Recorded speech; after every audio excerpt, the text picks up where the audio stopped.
Bom dia, prieteni metaversați! Bom dia! Ce-mi place cum sună bom, acest bom dia. Parcă bum, bum, cicalaca.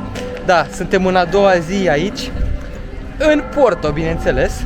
Și ne-am urcat pe dealuri cu coaste zvelte și suntem la un mirador. Și chiar acum o să vedem ce ne arată acest mirador. Ia arată-ne acest mirador. Hai să vedem acest mirador, ce ne arată, uite.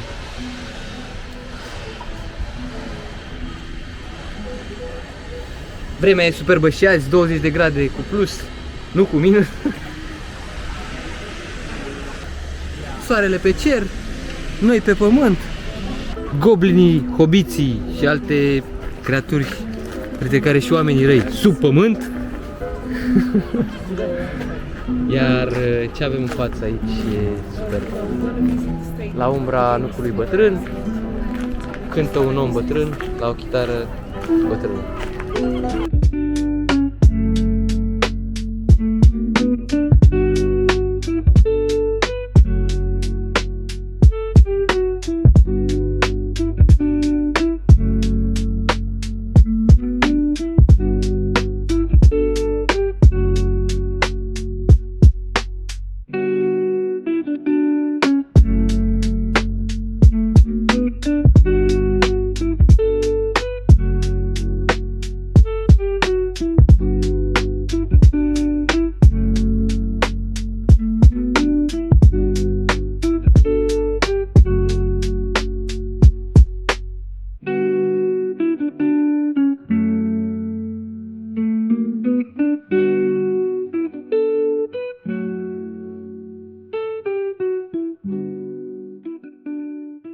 Capela Sufletelor, sau cum o mai știm și sub numele de Capela Sfintei Catarina, este una dintre cele mai recunoscibile și în același timp neobișnuite capele din Porto.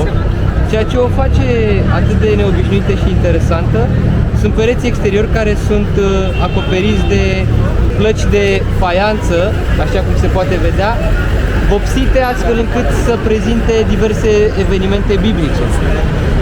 A fost acoperită la 1929 de aceste plăci de ceramică și ele sunt în aproximativ număr de 16.000, acoperind undeva la 360 de metri pătrați de perete.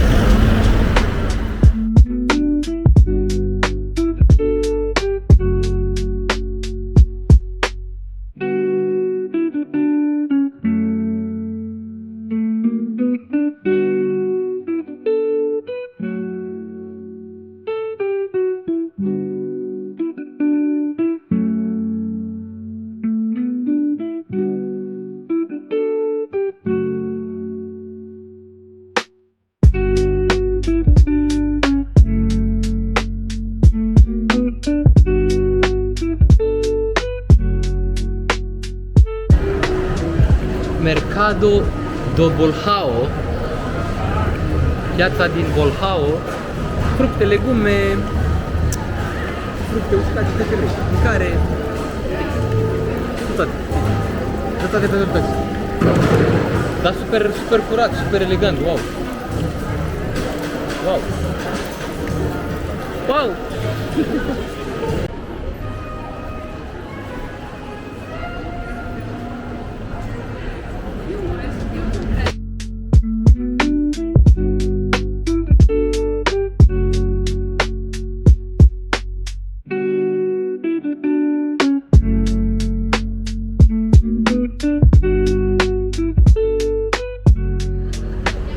Gata.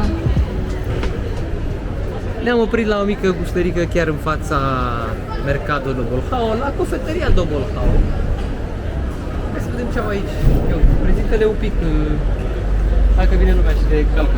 Nu știu ce să prezint. Uite, prezintă, uite, ce mâncăm din astea? Ce ne alegem? Le luăm pe toate din fiecare? Da, clar. Tot ce vedeți aici. Dacă auziți un zgomot ca un chiorăit de mațe, este noi! Hai! Bom dia, prieteni! Am achiziționat noile Bijuterii. bijuterii din gama de lux. Hai să vedem despre ce e vorba. Aici avem un triunghi o triangulație de triunghiul Bermudelor cu spanac sau cu ce naiba e? Cărniță? Wow, nu ne așteptam la asta, nu? Am luat pe... Cu pui. Cu de curry. E cu curry? Deci mi-o griciuri? E bun rol ăsta. Nu așteptam. Bun. Bun. Mănâncă. Vreau să văd și cum e asta. Și un dictai cârnatul. Nu știu ce este asta. E codul. E codul ăla. Da? Balao, cum se cheamă? Balhao. Baclau de Balhao. Da, așa e bun. E bun?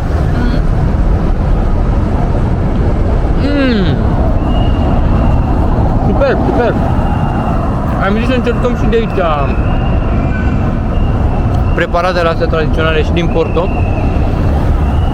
Cofetăria aia așa e una renumită. Au produse de calitate. Prețuri bune.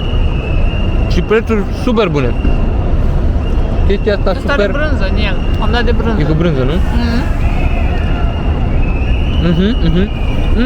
E stilul celălalt, cu brânză. Ce tare că am luat. Nu le încercasem pe cele cu brânză. Și uite că am avut norocul să dăm peste ele. Chestia asta mare, 2,50 €. Mult mai voluminoasă decât ce vedeam la Lisabona. La același preț. Pe era cred tot ăsta. Tot la 2,30 €, 2,20 €. Exact. Foarte tare.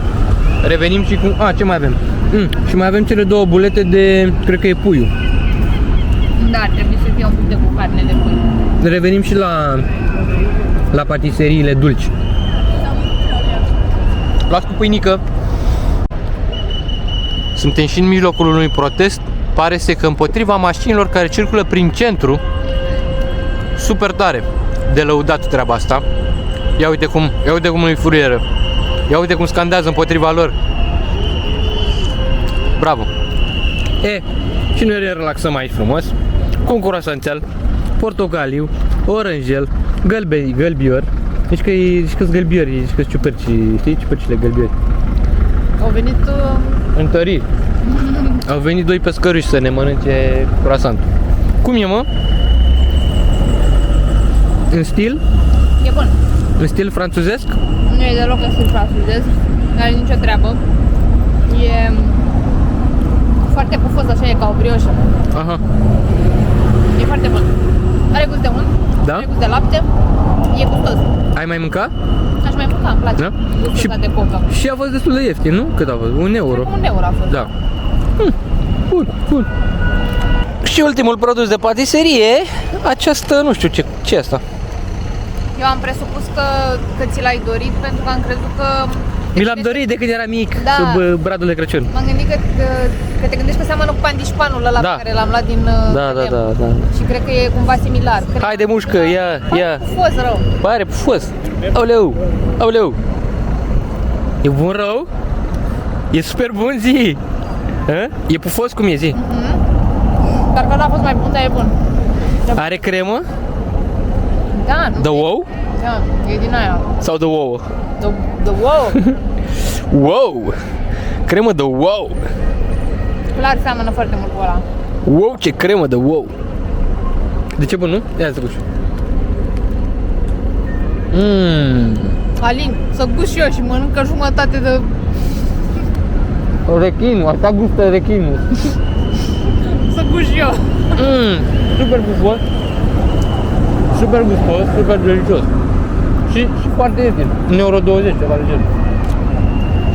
Destul de ieftine la cofetăria asta. Trebuie să mai revenim aici. Și de calitate. Ne-a plăcut și buleta aia, lui Ana mai puțin. Buleta de pui. A fost mai bună cea din Belem. A fost bună și asta, dar...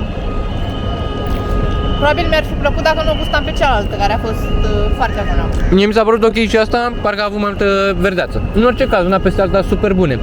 Deci cum se cheamă cofetăria? Bolhao? Bolhao. Bolhao. De reținut, de reținut.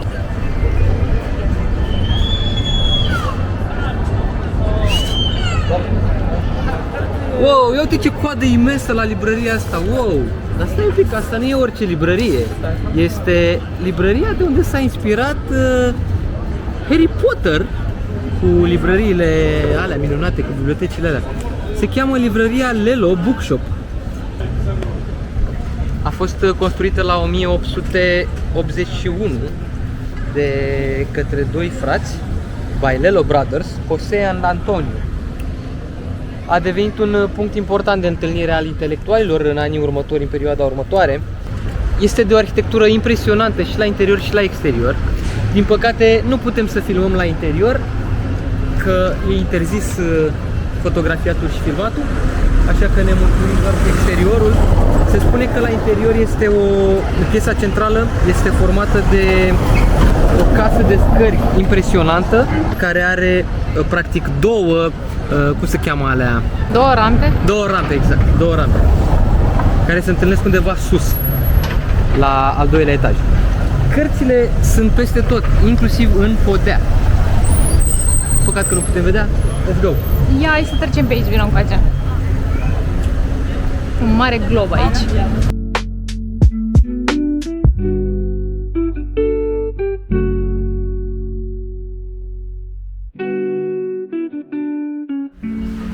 Suntem în piața unde există o construcție deosebită, care este Biserica Carmo. Ceea ce pare a fi o singură biserică sunt de fapt două biserici unite de, să zicem, o căsuță intermediară, cu o lățime cam de 1 metru, se vede probabil mai în față acolo, fereastra aia albă, face parte din construcția casei. Ce interesant e că biserica din stânga este construită în secolul al XVII-lea și se numește chiar Carmelitas, Biserica Carmelitas. Iar biserica din dreapta se numește Carmo Church, Biserica Carmo, care aparține ordinului Terceira de Nossa Senhora do Carmo. Aceasta a fost construită în secolul XVIII în stilul baroc. E un pic mai impresionantă, vedem și pe fațada asta cu faianța asta pictată. La interior de asemenea este specială.